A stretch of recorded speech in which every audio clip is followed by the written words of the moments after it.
अज्ञानतिमिरान्धस्य ज्ञानाञ्जनशलाकया चक्षुरुन्मिलितं येन तस्मै श्रीगुरुवे नमः।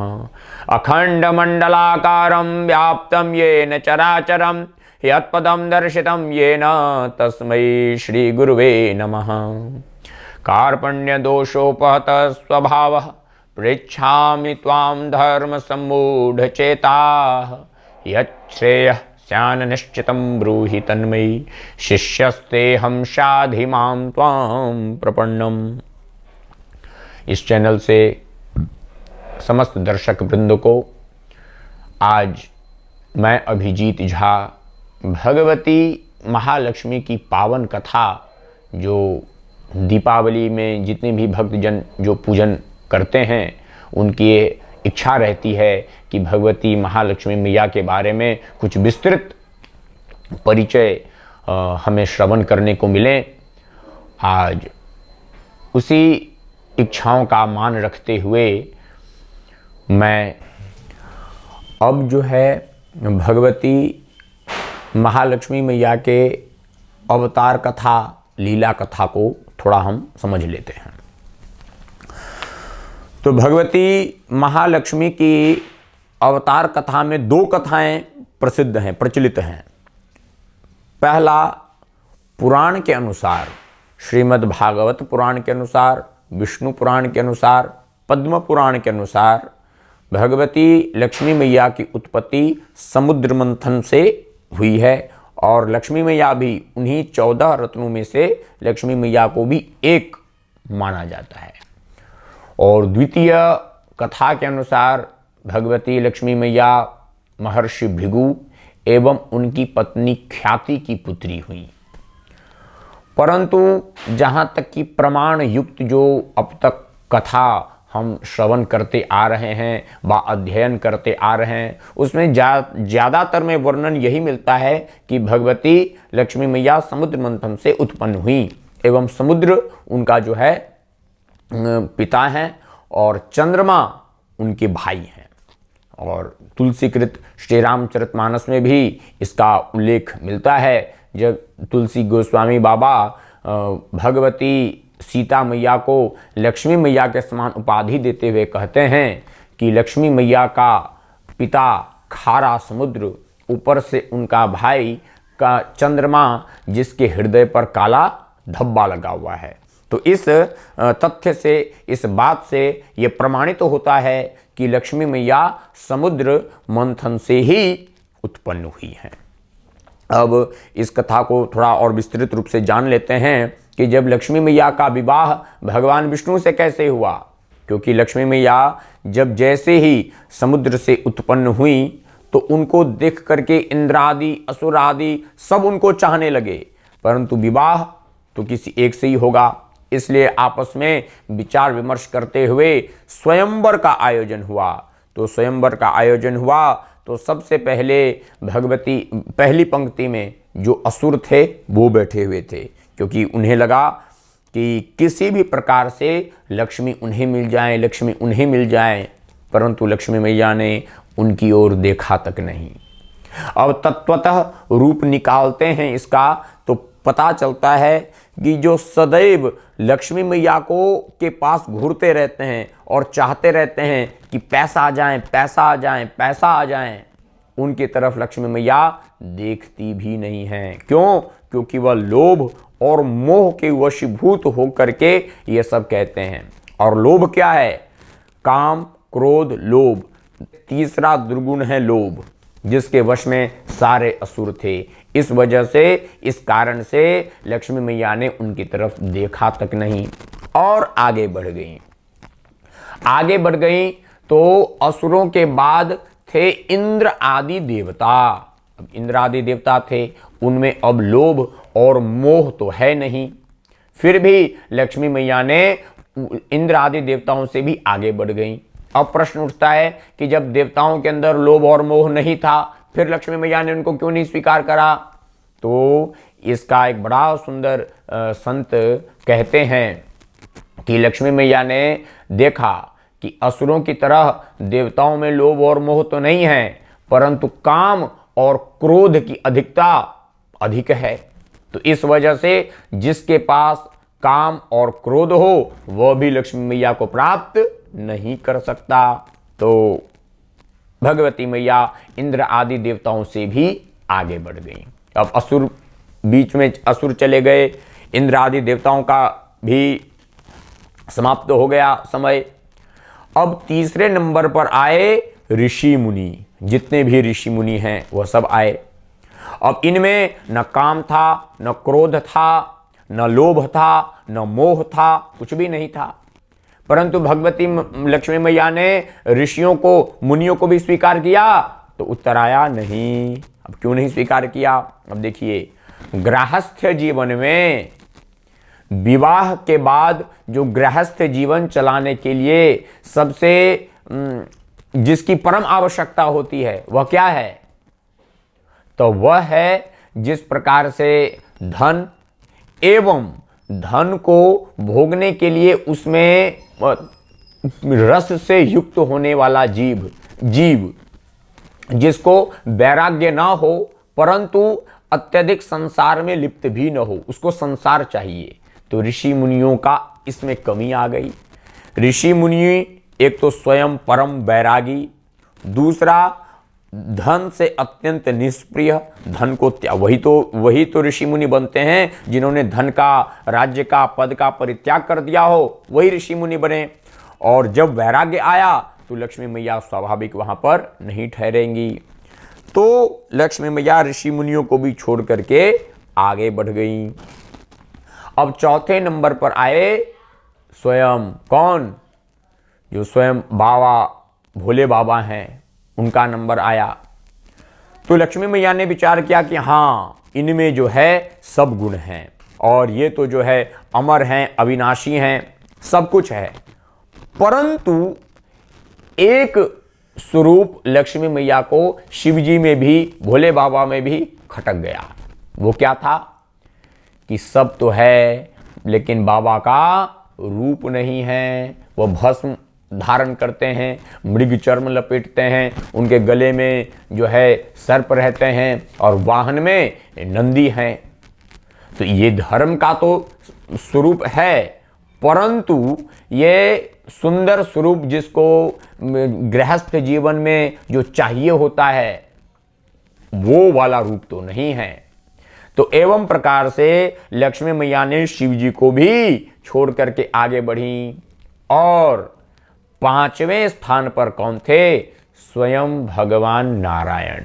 अब भगवान नारायण में जो बात थी वो आगे के चारों में वो बात नहीं थी।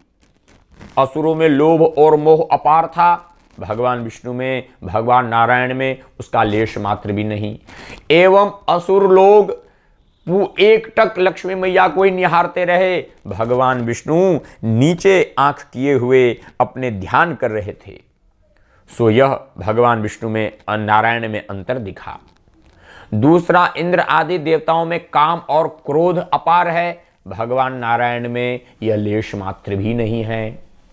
अब तीसरा आते हैं ऋषि मुनि, जिन्होंने सब कुछ छोड़ दिया है। भगवान नारायण ने ऐसा कुछ नहीं किया, वह समस्त जगत के पालनहार हैं, वो सबकी पालन रक्षा करते हैं, इसलिए भगवान ऋषि मुनियों की तरह भी नहीं। चौथे भगवान शंकर। भगवान शंकर भगवान शिव जी का जैसा रूप है वैसा रूप भगवान विष्णु का नहीं। भगवान विष्णु का कैसा रूप है? शांताकारं भुजगशयनं पद्मनाभं सुरेशं विश्वाधारं गगन सदृशं मेघवर्णं शुभांगं लक्ष्मीकांतं कमलनयनं योगभिर्ज्ञान गम्यं वंदे विष्णुं भवभयहरणं सर्वलोकैकनाथं। भगवान विष्णु ने पीतांबर धारण किया हुआ है। क्या बात है! सहस्त्रों सूर्यों के समान तेजोमय भगवान ने मुकुट धारण किया हुआ है। चारों हाथों में शंख चक्र गदा पद्म धारण किए हुए हैं। और धोती भगवान विष्णु के वस्त्र कैसे हैं? जिस प्रकार बसंत ऋतु में दोपहर का सूर्य चमकता है ना, वैसे ही भगवान का जो है दिव्य तेजोमय वस्त्र लग रहा है। भगवान के रूप की महिमा करोड़ों कामदेव भी उसकी बराबरी नहीं कर सकते। सो उस रूप में भगवती लक्ष्मी मैया ने भगवान नारायण को जाकर के वरमाला पहना दिया और तब से भगवान लक्ष्मी और नारायण का विवाह हुआ और तभी से वो वैकुंठाधिपति भगवान कहलाने लगे।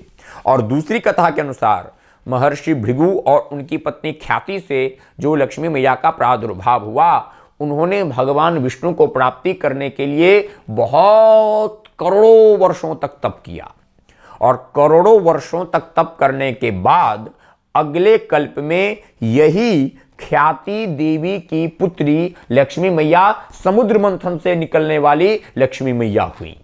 यह बात पद्म पुराण में उल्लेखित है कि जो महर्षि भृगु की पुत्री लक्ष्मी मैया थी और ख्याति देवी की पुत्री महर्षि भृगु की पुत्री थी, वह लक्ष्मी मैया तप करते हुए भगवान को पति रूप में प्राप्त करने की अभिलाषा से तप करते हुए अगले जन्म में यानी अगले कल्प में समुद्र मंथन से यही महर्षि भृगु की पुत्री उत्पन्न हुई, जिसको सबने लक्ष्मी स्वरूप में नाम दिया। अब लक्ष्मी शब्द जो है संस्कृत व्याकरण के अनुसार दो शब्दों से मिलकर के बना है। लक्ष्य अर्थात लक्ष्य, लक्ष्मी, उसमें से पहला शब्द आता है लक्ष्य, लक्ष्य लक्ष्य, और मी का अर्थ होता है पहुंचाना, जो अपने लक्ष्य तक पहुंचा दे वही है लक्ष्मी।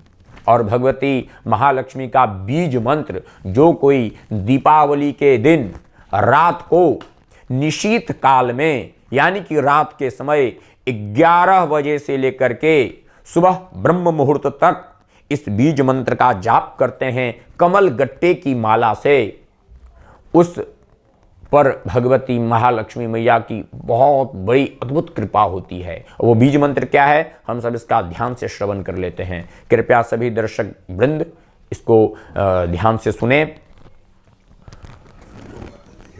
ओम श्रीं ह्रीं श्रीं कमले कमलाले प्रसीद प्रसीद श्रीं ह्रीं श्रीं ओम महालक्ष्म्यै नमः। एक बार और इस मंत्र का ध्यान पूर्वक श्रवण करें। जिनसे छूट गया हो वह पुनः अति ध्यान पूर्वक इसको स्मरण कर लें। ओम श्रीं ह्रीं श्रीं कमले कमलालये प्रसीद प्रसीद श्रीं ह्रीं श्रीं ओम महालक्ष्म्यै नमः। इस बीज मंत्र का जो संपूर्ण रात्रि पर्यंत कमल गट्टे की माला से जो जाप करता है, भगवती महालक्ष्मी मैया उसको धन धान्य की तो इस जीवन में तो कभी कमी होने ही नहीं देती, परंतु अगले जन्म में भी इह जन्मनि जन्मांतरे बा, अब इस जन्म के बाद अगले जन्म के में भी उसको कभी धन की ऐश्वर्य की कमी नहीं होती। एवं भगवती लक्ष्मी मैया की एक बहन भी है, उनका नाम है अलक्ष्मी। अलक्ष्मी का वर्णन श्री सूक्त में आता है। एक तरफ तो लक्ष्मी बहुत सात्विक सत्य स्वरूपा थी और दूसरी ओर लक्ष्मी बड़ी ही अलक्ष्मी जो है क्रूर स्वभाव की थी, बड़ी जटिल, हमेशा लड़ाई झगड़ा करने वाली थी। और अलक्ष्मी के पति हुए उद्यालक मुनि, और उद्यालक मुनि भी भगवान विष्णु के, जिसको कहते हैं ना साढ़ू, उद्यालक मुनि और भगवान विष्णु दोनों साढ़ू लगते हैं।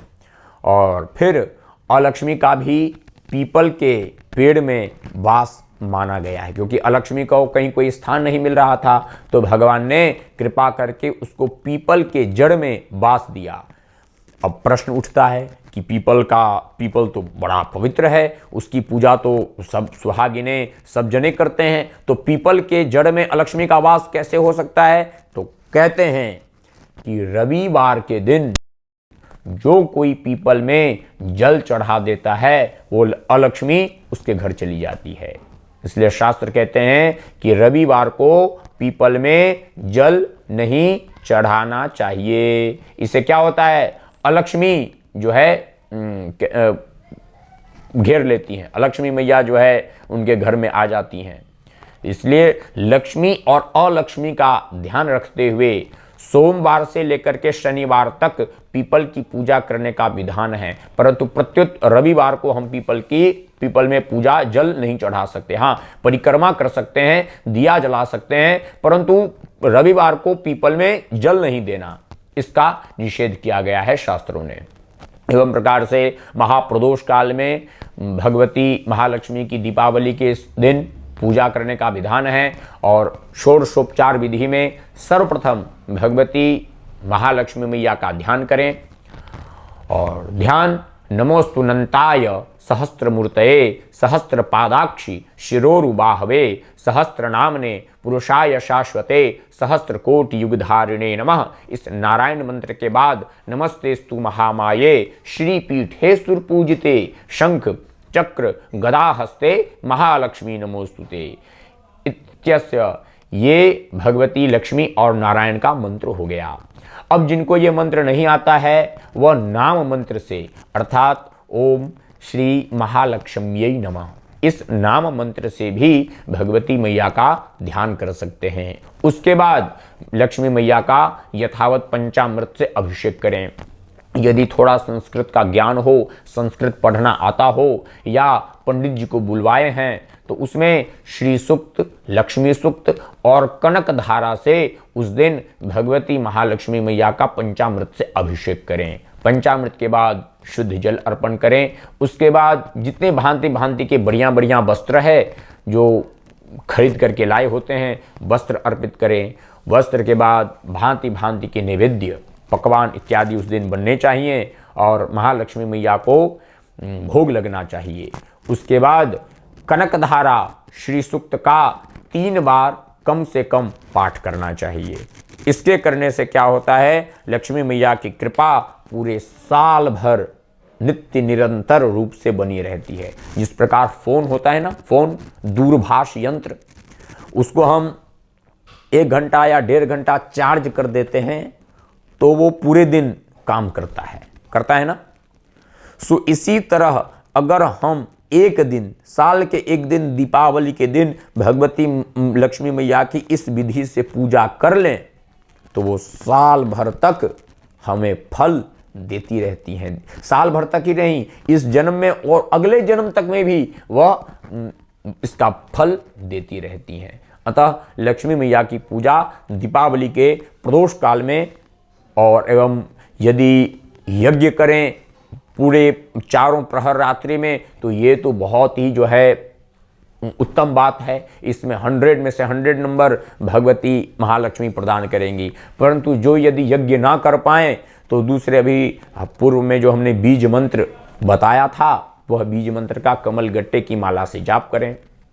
जिनसे वह भी नहीं हो पाए तो जो है प्रदोष काल में यानी 6 बजे से लेकर के 8, साढ़े 8 के बीच तक जो पूजा का मुहूर्त है उसमें भगवती मैया के षोडशोपचार विधि से पूजा करें और दीपोत्सव बढ़िया से करें। और लक्ष्मी मैया उस दिन पृथ्वीलोक में आती हैं और पृथ्वीलोक में आकर के जिसका घर सबसे ज़्यादा सुंदर सजा हुआ देखती हैं उसमें लक्ष्मी मैया का वास होता है। इसलिए बहुत प्रचलित है कि लोग अपने व्यापार स्थान को, अपने घर को बहुत सुंदर से रंगोली से, रंग से, गुलाल, फूल, वस्त्र नाना प्रकार से सजाते हैं। किसके निमित्त? एक ही लक्ष्य होता है कि लक्ष्मी मैया उनकी सजावट देख करके प्रसन्न हो और उनके घर में भगवती मैया का आगमन हो। अतः जो चाहते हैं कि जिनके घर में महालक्ष्मी का आगमन हो वह इस विधि के द्वारा पूजा करें और इस विधि से पूजा करने के बाद लक्ष्मी मैया उन पर प्रसन्न रहेंगी।